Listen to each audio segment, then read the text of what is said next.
Alright, so I'm winging it here. I figured I'd make a little video here before I put everything together. This is a Zayne Carrick from Knights of the Old Republic, and I just finished the hilt. I haven't put any of the guts into it yet.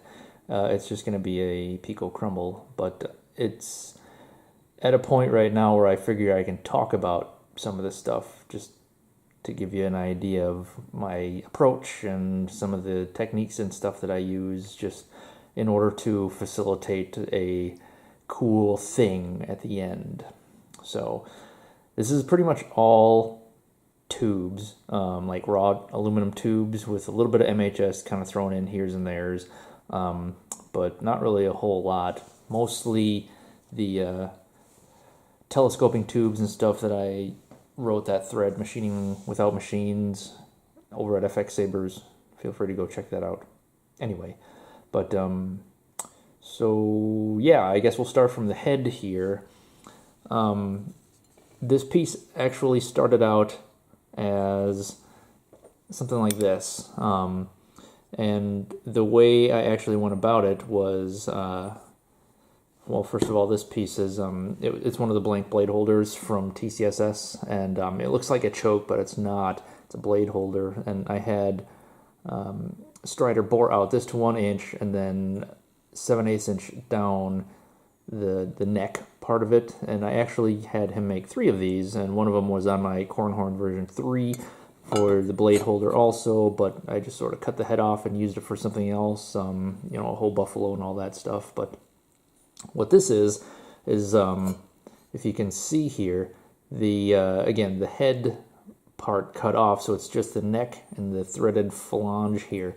So this right here is the threaded section, and it was actually just some raw MHS that had holes and stuff cut in it, which is how there's still, like, you know, holes and whatnot here, but more or less just cut all out so that it makes this sort of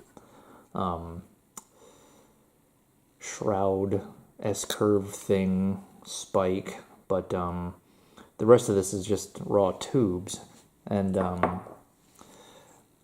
in order to get the look that I'm looking for, I had to more or less bolster a couple. This is like 3 layers of tube right here, all the way up to 1.25 inches, I believe, and the inner diameter right here is 1.1 inches, so it was just easy to put the 1.1 inches, 1 inch, and then for a little bit of a flange here, that's where the 1.25 inches comes from. The neck bump right here, I thought I was going to use a single ring from a ribbed section again, and I've demonstrated how I was able to get that from the ribbed sections on MHS also, but at the same time, if I were to do that, it wouldn't actually have a reduction look to it, because the way it is it's not actually the same outer diameter as the head. It's actually a little bit smaller, so I kind of had to make one using some epoxy putty, or actually it's this stuff. It's called PC7, and it's kind of like JB Weld, maybe a little cheaper, but it's got a real peanut buttery consistency to it, which is easy to work with if you use a little bit of water and some gloves. You can mold it a little bit easier than JB Weld, but it's not as stiff as epoxy putty. But it worked really well for that, because once it goes on, it dries this gray thing, which you can cure it by baking it like powder coating, and I've done that a couple of times. I did that with my E11 and a couple of other projects and stuff, but more or less you can just throw it in the convection oven for a couple of minutes and it hardens up really well. So this right here is 1.25 inches outer diameter.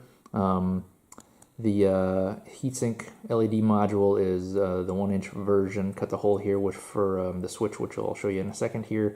But in order to secure it to the body here, I got a couple of reverse set screws. So this goes in here like this, so that when you line the holes up, you would just use a standard tool, but you would more or less back it out a little so that it was secure like that. And I've done that many times, and not having dueled with them, they seem pretty sturdy, but for all I know, it could be a super weak junction, and I just don't know any better. But hey, that's all part of the process, right? Learning.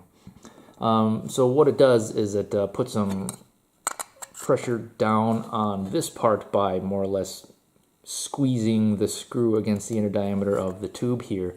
But since I had to cut a channel out here for the wires, I put the heatsink LED module right here so that along with the copper heatsink, it would be bolstered so that it actually is a fairly solid connection right here.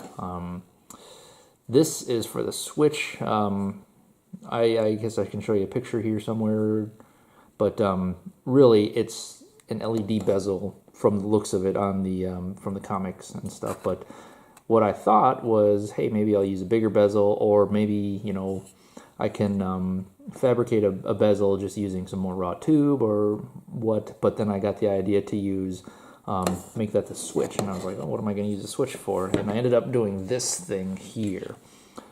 This is actually a 12 millimeter AV switch. It's one of these things, except for I more or less chopped it down and took out the internal LED and switch poles. So really, it's just a bezel and a plunger thing. And I don't know if you can see, but it's got one of the little miniature tactiles under there. And once I got it to the height that I needed, I just took some real thin, clear sheet acrylic, possibly polycarbonate. I don't know what it was, but it was just clear and it was thin. And I glued it down so that that is what the switch is resting against. There's little channels right here for the wires to come out. Otherwise, I wouldn't have been able to actually, you know, get the switch poles or the solder points in there. So I had to solder it up before I glued it together. But that's the switch right there, and it's just a little micro tactile switch smashed inside of a 12 millimeter AV switch, and it goes right here. It actually fits. I've checked it, but at the same time, it's a little bit of a chore, so I don't want to actually put it in just yet until I actually get the guts and stuff ready. But you can see that when this is in here like this, that there is a little spot right there where the wires would sort of feed in between the layers, and it's just big enough for 28 gauge to cram in there and be snug, but at the same time not loose or too tight. So this is some 1.25 inch inner diameter, 1.5 inch outer diameter tube that I just cut into this shape, and some more PC7 holds it into place, and the weathering and stuff is all powder coating, and I kind of treated it like an acrylic wash where you just spray it all on, so it's an actual thin or a full coat, and then you just sort of do this thing until it gets to a point where it gets in the crevices and stuff like that, and then you cook it, and then from there it comes out looking like this, which is all beat up and nasty looking. And since this is a KoTOR hilt, I figured I'd go for the ancient look. It's a pretty cool idea, in theory. The big cutouts right here, there's some imperfections and stuff like that, which some are deliberate, some were accidental, but cool. Like, for example, when I baked it all, this is actually so thin it burnt, and it kind of turned a little brown, which I was like, hey, win, cool.